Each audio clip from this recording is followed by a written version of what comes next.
Rooppur correctional হোমের ভিতর sex racket এবং নারী পাচারের পর্দাফাঁস করতে তদন্তে নেমেছে বেঙ্গল বুলেটিনের দুর্ধর্ষ সাংবাদিক অনুমিতা সেন। লড়তে হবে এই পচে দুর্গন্ধ উঠে যাওয়া সমাজ, প্রশাসন আর নেতা মন্ত্রীদের সাথে। সেই কারণে তার জীবনে নেমে আসবে একের পর এক অন্ধকার, সরে যাবে কাছের সব মানুষজন। তবুও সাহস হারায় না অনুমিতা সেন, লড়াই চালিয়ে যায় একাই। এই লড়াইয়ের ফল কি হতে চলেছে জানতে হলে অনুসন্ধান সিরিজটির এক্সপ্লেনেশন ভিডিওটি সম্পূর্ণ দেখে নিতে হবে। লাগলে অবশ্যই ভিডিওটিতে একটি লাইক, কমেন্ট এবং সাবস্ক্রাইব করে পাশে থাকার অনুরোধ রইল। আমরা দেখি রূপপুর কারেকশনাল হোমের ভিতর ঢুকলো একটি পুলিশ ভ্যান। কতগুলো নতুন মহিলা কয়েদি এসেছে, তাদের সারবন্দি করে ভিতরে নিয়ে যাওয়া হচ্ছে। তাদেরই মধ্যে রয়েছে অনুমিতা সেন। এরই মধ্যে সে এখন প্রেগনেন্ট। হ্যাঁ বন্ধুরা, এই কয়েকদিনের মধ্যেই অনুমিতার জীবনে ঘটে গেছে আমূল পরিবর্তন। সেটা আমরা ঘটনাক্রমে জানতে পারবো। যাই হোক, পুলিশ ভ্যান থেকে নেমে জেলের ওই স্যাঁতসেঁতে পরিবেশে বারবার আনমনা হয়ে যাচ্ছে অনুমিতা। বারবার মনে পড়ে যাচ্ছে এই তো কদিন আগেই সবকিছু কত সুন্দর ছিল। এখানে এসে থেকেই শুনতে হচ্ছে মহিলা পুলিশ কর্মচারীদের নোংরা নোংরা সব খিস্তি, মহিলা কর্মচারীদের দ্বারা কয়েদিদের উপর করা অকথ্য অত্যাচার। বেঙ্গল বুলেটিনের এক দুর্ধর্ষ জার্নালিস্ট অনুমিতা সেন। অনুমিতা তার বাবার আদর্শে বড় হয়েছে। খারাপের সাথে কোনোদিন আপোষ করেনি। প্রচন্ড বুদ্ধিমান, স্মার্ট, সৎ এবং সাহসী একজন মহিলা অনুমিতা। ইতিমধ্যে চিফ মিনিস্টারের সাথে ওর ইন্টারভিউটা এখন বেশ চর্চায় আছে। বেঙ্গল বুলেটিনের চিফ সজল দা অনুমিতাকে ডেকে বলল একবার রূপপুর জেলে যেতে হবে। গত 6 মাস ধরে মন্ত্রী নারায়ণ সান্যাল সেখানেই আছে। সে তোমার সাথে একটা ইন্টারভিউ করতে চায়। ওখানকার পুলিশ সুপার ভিক্টর পাকরাশির সাথে আমার কথা হয়েছে। ওখানে তোমার ক্যামেরা মোবাইলের জন্য পারমিশন নেওয়া হয়েছে। এই নাও কাগজটা। তবে ওখানে গিয়ে সাবধানে থাকবে। রাত্রে বাড়ি ফিরে অনুমিতা তার হবু বর অর্ণবের সাথে কথা বলল। সামনের মাসেই ওদের বিয়ের ঠিক হয়েছে। কত সব পরিকল্পনা, কত স্বপ্ন দেখছে দুজনে একসাথে। পরদিন সকালে অনুমিতা তার সহকর্মচারী ভোম্বলকে সাথে নিয়ে পৌঁছালো রূপপুর কারেকশনাল হোমে। প্রথমে তার সাথে দেখা হলো পুলিশ সুপার ভিক্টর পাকরাশির। ভিক্টর বলল এটা ফিমেল ওয়ার্ড, ওপাশে মেল ওয়ার্ড রয়েছে। নারায়ণ সান্যাল ওইখানেই আছে, চলুন আমার সাথে। ফিমেল ওয়ার্ডের মধ্যে দিয়ে যাবার সময় ললিতা সর্দার বলে একটি মেয়ে ভিক্টরের পায়ে ধরে কাঁদতে কাঁদতে বলল, আমার বাচ্চাকে অ্যাবর্ট করাবেন না স্যার, আমি বাচ্চাটা রাখতে চাই। অনুর পায়ে ধরে বলল, দিদি তুমিও তো একটি মেয়ে, তুমি তো আমার কষ্টটা বুঝবে, তুমি একবার বলো না স্যারকে, আমি আমার পেটের বাচ্চাটাকে মারবো না। দুটো মেয়ে এসে ললিতাকে ধরে হিড় হিড় করে টেনে নিয়ে গেল। অনু তো একেবারে হতচকিত হয়ে গেছে। কি করবে বুঝে উঠতে না পেরে ভিক্টরকে জিজ্ঞেস করলো, মেয়েটি প্রেগনেন্ট? ভিক্টর বলল, হ্যাঁ, ওরা সব পারোলে বাইরে যায়, তারপর প্রেগনেন্ট হয়ে ফিরে আসে। অনুমিতা বুঝতে পারলো ভিক্টর ওর কাছ থেকে অনেক কিছুই লুকিয়ে গেল। এরপর অনুমিতাকে নিয়ে যাওয়া হলো নারায়ণ সান্যালের কাছে। জেলের ভিতরে রাজার হালে রয়েছে সে। পুলিশ চাকর বাকরের মতো তার আগে পিছনে ঘুরঘুর করছে। ভিক্টর তো তার পোষা গোলাম। একটা পায়রা একটু আহত হয়ে নারায়ণ সান্যালের কাছে গিয়ে পড়লো। বাবা, তা দেখে নারায়ণ সান্যালের অন্তরাত্মা একদম ফেটে যাচ্ছিল। গরম জল, তুলো, ব্যান্ডেজ এইসবের কারণে সেদিন অনুকে ইন্টারভিউটাই দিল না নারায়ণ সান্যাল। পরদিন আসতে বলল। কিছু দূর চলে যাবার পর কি একটা মনে পড়ায় আবার স্কুটি ঘুরিয়ে রূপপুর জেলে এসে একজন মহিলার হাতে কিছু টাকা গুঁজে দিয়ে অনু বলল, যে মেয়েটি আমার পায়ে ধরে কাঁদছিল তার নামটা কি? মেয়েটি বলল, ললিতা সর্দার, ভরতনগর কেস ম্যাডাম। তা করতেই বিকেল 5টার সময় রাতের ডিনারের ঘন্টা বেজে গেল। অনু এখন সেই জেলেই রাতের খাবার নিতে গেছে। এক ডাবু ভাত আর সাথে একটু আলু সিদ্ধ। পুতুল বলে একটি মেয়ের সাথে ধাক্কা লেগে অনুর খাবারের থালাটা পড়ে গেল। আবার খাবার চাইতে গেলে জেলের ওই মেয়েগুলো বলল, আর খাবার দেবে না, ওগুলোই কুড়িয়ে খা। অনু ফিরে চলে যাচ্ছিল। পেছন থেকে একটি মেয়ে হাসতে হাসতে বলল, কোথা থেকে যে এরা চলে আসে কে জানে, এদের মনে হয় কোনো মা বাপেরও ঠিকানা নেই। আরো সব নোংরা নোংরা খিস্তি দিয়ে হাসাহাসি করছিল মেয়েগুলো। অনুর হঠাৎ খুব রাগ হলো। সেই রাগে হাতের থালাটা দিয়ে যে মেয়েটা কথাগুলো বলছিল তার মাথায় সজোরে একটা আঘাত করলো। কিন্তু উল্টে সেই মেয়েটা রেগে গিয়ে আরো দুজন মেয়েকে অনুর হাত দুটো ধরতে বলে প্রচন্ড মারধর করলো। মাটিতে ফেলে লাথির পর লাথি কষাতে লাগলো। এরপর সেখানে এলো এইসব নোংরা মেয়েদের লিডার আম্মাজান।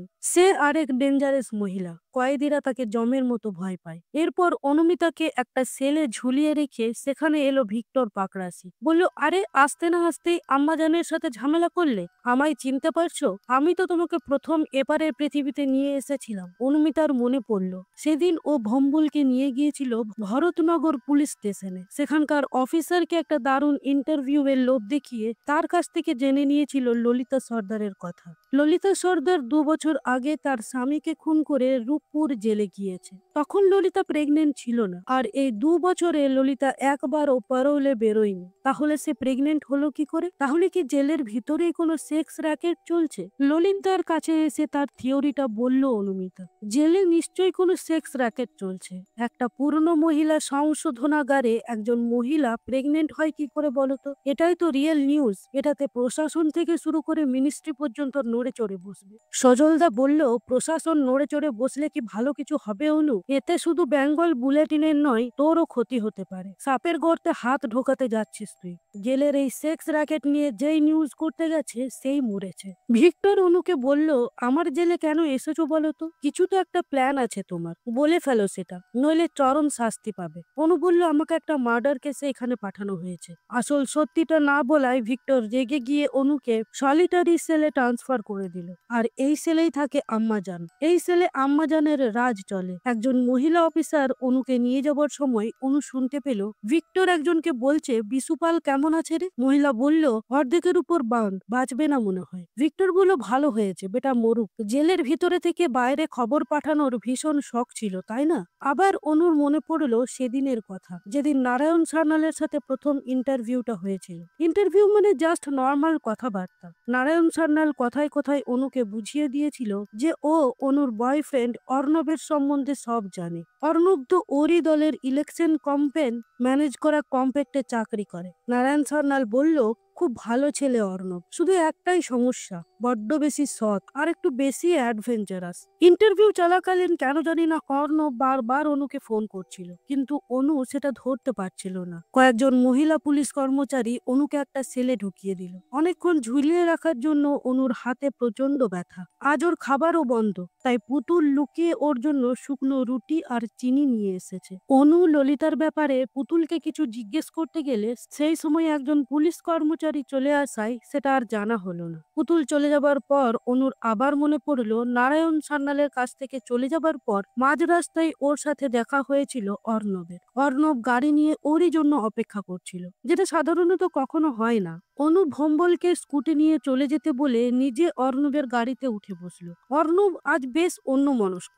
ও যেন কিছু বলতে চেয়েও অনুকে বলতে পারছিল না। তাও ও অনুকে বলল, তুমি যে কাজটাই নেমেছো সেটা ভীষণ রিস্কি, আমার বেশ ভয় করছে তোমাকে নিয়ে। অর্ণব বলল, কম্প্যাক্টের কাছে একটা ভিডিও এসেছে, খুবই ডিস্টার্বিং। আমার কাজের সব কথা তো তোমাকে বলতে পারবো না, তাই বলছি আমাদের একটু সাবধানে থাকতে হবে। এসবের মাঝখানে কোথা থেকে একটা ট্রাক এসে ওদের গাড়িকে ধাক্কা দিল। এখন 2 দিন হলো অনুর জ্ঞান ফিরেনি। ও হসপিটালে ভর্তি। জ্ঞান ফিরলে ডক্টর এসে বলল, অনুমিতা তুমি প্রেগনেন্ট। অনুর সাথে দেখা করতে এলো ওর মা, কাকা আর কাকিমা। ওদের থেকে অনু জানতে পারলো অর্ণব এখন কোমায়। প্রচন্ড জেদ ধরে অনু অর্ণবের কেবিনে গেল। সেখানে গিয়ে ডাক্তারের কাছে জানতে পারলো অর্ণবের কবে জ্ঞান ফিরবে, আদৌ ফিরবে কিনা কেউ সেটা বলতে পারছে না। এখন শুধু ভগবানই ভরসা। এক লহমায় সবকিছু শেষ হয়ে গেল। বিয়ের কার্ড পর্যন্ত ছাপা হয়ে গিয়েছিল। অনু বুঝতে পারলো ওটা অ্যাক্সিডেন্ট ছিলই না, অর্ণবকে টার্গেট করে কেউ ওকে মেরে ফেলার চেষ্টা করেছে। অর্ণবের হাতে নারায়ণ সান্যালের কম্প্যাক্টের এমন কিছু ভিডিও এসেছে যেটা পেতে ওরা মরিয়া। কিন্তু কি সেটা?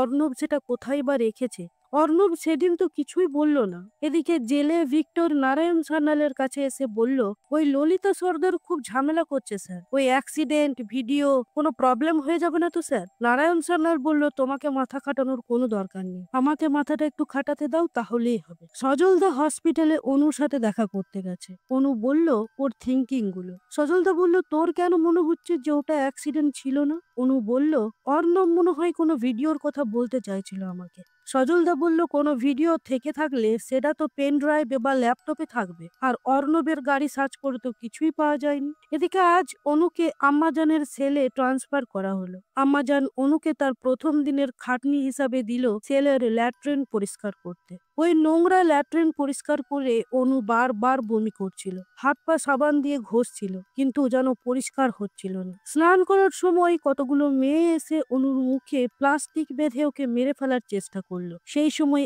আরেক সেলের বন্দি বিলকিস বেগম সেখানে চলে আসে, আর মেয়েগুলো অনুকে ওভাবেই ফেলে দিয়ে পালিয়ে যায়। অন্যদিকে জেলের হসপিটালে ভর্তি ললিতা সর্দারের কাছে গেল নারায়ণ সান্যাল। ললিতা বারবার কাঁদতে কাঁদতে বলল, আমি কাউকে কিচ্ছু বলবো না স্যার, বললে আমার বাচ্চাটাকে না মারতে। শেষমেশ নারায়ণ সান্যাল শয়তানি হাসি হেসে বলল, ঠিক আছে, তোমাকে বাচ্চাটাকে মারতে হবে না।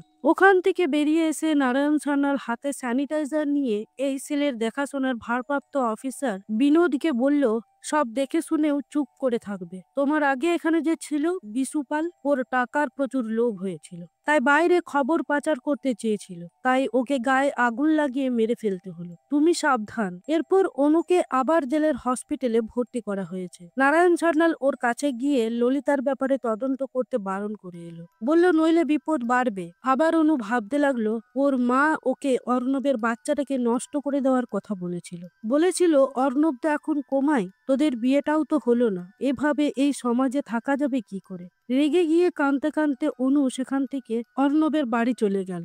অর্ণবের বৃদ্ধ বাবা একটা নীল জবা গাছে জল দিচ্ছিল। অনু জিজ্ঞেস করলো, এই নীল জবাটা কখন কিনলে? অর্ণবের বাবা বলল, হঠাৎ সেদিন অর্ণব এটা নিয়ে এসে বলেছিল এটাকে যত্ন করে রাখতে। এইসব ভাবতে ভাবতে ঘুমের মধ্যে অনু জেলের হসপিটালের বিছানায় ছটফট করছিল। এদিকে একটা মহিলা পুলিশ কর্মচারী এসে পাশের বেডের থেকে একজন মহিলা বন্দীকে ধরে জোর করে কোথায় যেন নিয়ে গেল। এরপর অনুর কাছে এলো নারায়ণ সান্যাল, বলল, খুব ডিস্টার্ব করছিলে, তাই তোমাকে এখানে এপারের এই জগতে আনতে হলো। অনুর আবার মনে পড়লো ললিতার জেলের ভিতর প্রেগনেন্ট হয়ে যাওয়ার রহস্যের জটটা খুলতে চাইছিল অনু, তাই বারবার ওর চিফ ললিতদার কাছে গিয়ে বলছিল জেলের এই পারে আসার একটা ব্যবস্থা করে দিতে। অনু ললিতদাকে বলল, নারায়ণ সান্যাল ওপেনলি আমাকে থ্রেট করেছিল, এতে প্রমাণ হয়ে যায় ওই আমার গাড়িটা অ্যাক্সিডেন্ট করিয়েছিল। আমার ইনটিউশন বলছে এই মেয়েগুলোর প্রেগনেন্ট হওয়ার পিছনে নারায়ণ সান্যালেরই হাত আছে। সেদিন ভিক্টর সজলদাকে মেসেজ করে জানালো যে নারায়ণ সান্যাল অনুকে একবার তার জেলে তার সাথে দেখা করতে বলেছে। অনু গেলে নারায়ণ সান্যাল ওকে ললিতার সেলে নিয়ে গেল, বলল, নাও কথা বলে নাও। এবার ওরা বেরিয়ে গেলে অনু ললিতার সাথে কথা বলতে বসলো। অনু বলল, ললিতা, তোমার কোনো ভয় নেই, কে তোমার এই অবস্থা করলো তুমি আমাকে বলো। ললিতা বলল, নারায়ণবাবু বলেছে আমার বাচ্চাটাকে আর মারতে হবে না, এর বেশি আমি আর কিছুই চাই না, আর আমার বলার কিচ্ছু নেই, এই বাচ্চাটা এখন শুধু আমার। এখন সেই ললিতার বেডেই ভর্তি রয়েছে অনুমিতা সেন। অনুর মনে পড়লো একদিন মাঝরাতে অর্ণবের বাবা ফোন করে তাকে বলেছিল অর্ণবের ঘরে কেউ যেন ঢুকেছে। অনু বলল, তুমি যেখানে আছো সেখানেই দাঁড়িয়ে থাকো, আমি পুলিশ নিয়ে যাচ্ছি। কিন্তু তাও অনুর কথা না শুনে অর্ণবের বাবা অর্ণবের ঘরে ঢুকে দেখতে গেল কে ঢুকেছে। আততায়ী একজন মহিলা ছিল। অর্ণবের বাবা ঘরে ঢুকতেই আততায়ী একটা তার দিয়ে বৃদ্ধর গলা চিপে ধরে তাকে মেরে ফেলল। জেলের হসপিটালে শুয়ে থাকতে থাকতে অনু একটা চিৎকার শুনতে পেল। ওদিকে আমরা দেখি যে অনুকে মুখে প্লাস্টিক বেঁধে মারতে চেয়েছিল বিলকিস বেগম তার মুখ জলে ডুবিয়ে তাকে শাস্তি দিচ্ছে। আমাজন বলল, ওকে ছেড়ে দে, ও মরে যাবে। বিলকিস বলল, আমি হিসাব বরাবর করতে ভালোবাসি। হঠাৎ সেই সময় মেয়েটি একটি ব্লেড দিয়ে বিলকিসকে আক্রমণ করলে বিলকিস সেই ব্লেড কেড়ে নিয়ে মেয়েটির গলায় চালিয়ে দিল। আম্মাজান শুধু অবাক হয়ে দেখলো। অনুর মনে পড়লো অর্ণবের বাবা মারা যাবার পরদিন ও পুলিশকে বলেছিল যে এগুলো নারায়ণ সান্যাল করাচ্ছে, কিন্তু পুলিশ ওর কথায় বিশ্বাস না করে হেসে উড়িয়ে দিয়েছিল কথাটা। অনু এবার গেল কোর্টে ওর একজন পরিচিত উকিল সঞ্জয় কাকুর কাছে গিয়ে একটা হেল্প চাইলো।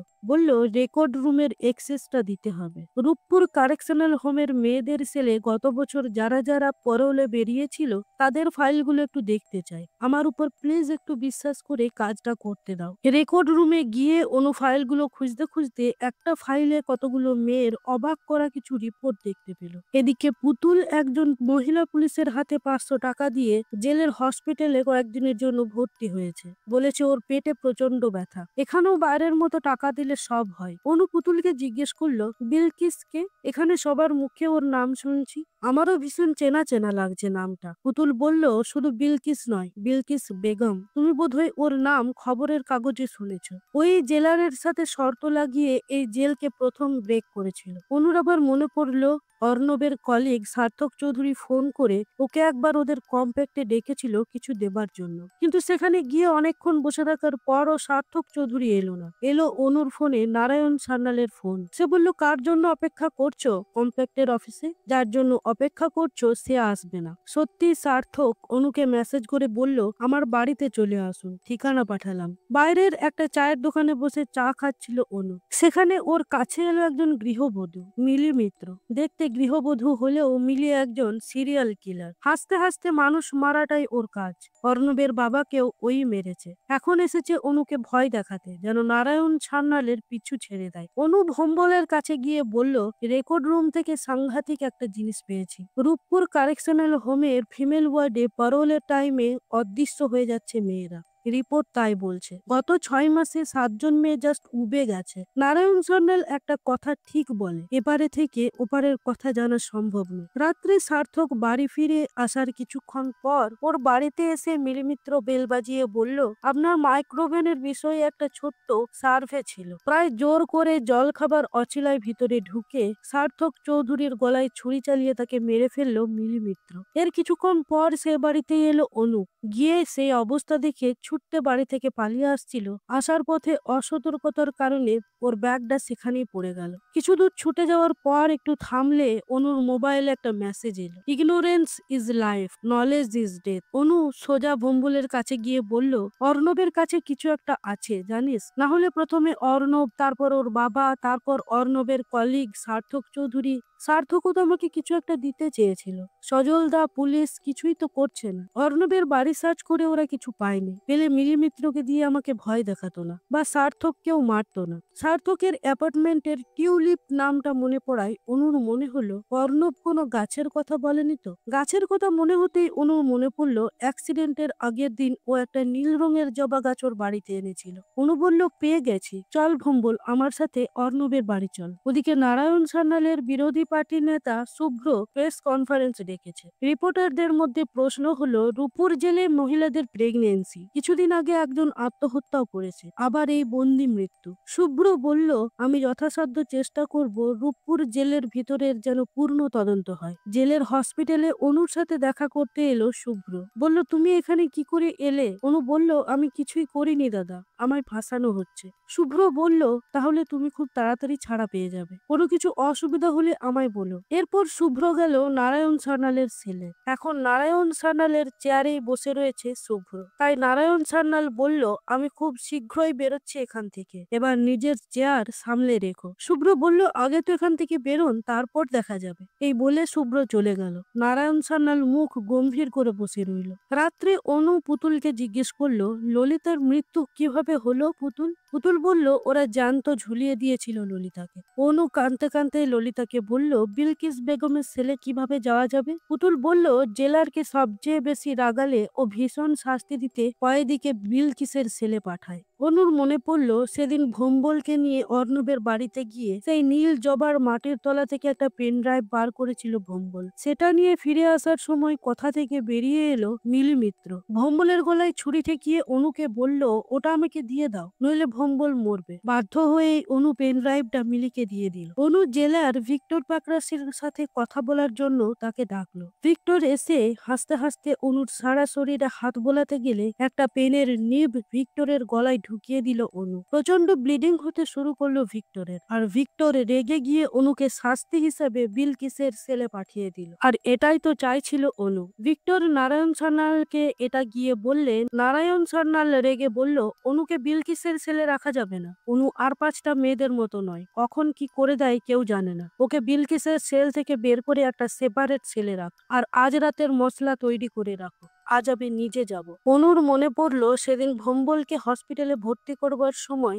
সেখানে পুলিশ এসে সার্থক চৌধুরীকে মার্ডার করার অপরাধে অনুকে গ্রেপ্তার করে নিয়েছিল, কারণ মার্ডার স্পটে অনুর ব্যাগ পাওয়া গিয়েছিল। আর এভাবেই অনুর জেলের এই দুনিয়াতে আসা। অনু বিলকিসের সেলে গেল, জিজ্ঞেস করলো, সেদিন আমায় বাঁচিয়েছিলেন কেন? বিলকিস বলল, তুই বল, তোর কি চাই, এখানে কেন এসেছিস? অনু বলল, তোমার গল্প শুনতে এসেছি। বিলকিস বলল, আমার নাম ছিল ফুলবানু। পেটে 7 মাসের বাচ্চা থাকাকালীন বরটা মরে গেল। আমার মেয়ে হলো, আবার একজনকে ভালোবাসলাম, ফিরোজের সাথে বিয়ে করলাম। তখন আমার নাম হলো বিলকিস বেগম। যখন আমার মেয়ে বড় হলো তখন ফিরোজ আমার মেয়ের দিকে হাত বাড়াতে যাচ্ছিল। মেয়েটাকে পালাতে বলে ফিরোজকে খুন করলাম, জেলে নিয়ে এলো। এরপর আমার মেয়ে কোথায় আছে আমি জানি না, আমাকে কখনো জেলে দেখতেও আসেনি। আমার মেয়ের নাম ছিল অনুরাধা। অনু জিজ্ঞেস করলো, মশলা মানে কি? বিলকিস বলল, মেয়ে ছেলে নিয়ে ফুর্তি করে পাচার করে দেওয়া। অনু বলল, আসল আসামিরা যাতে না পালায় তার জন্য আমাকে সাহায্য করতে হবে।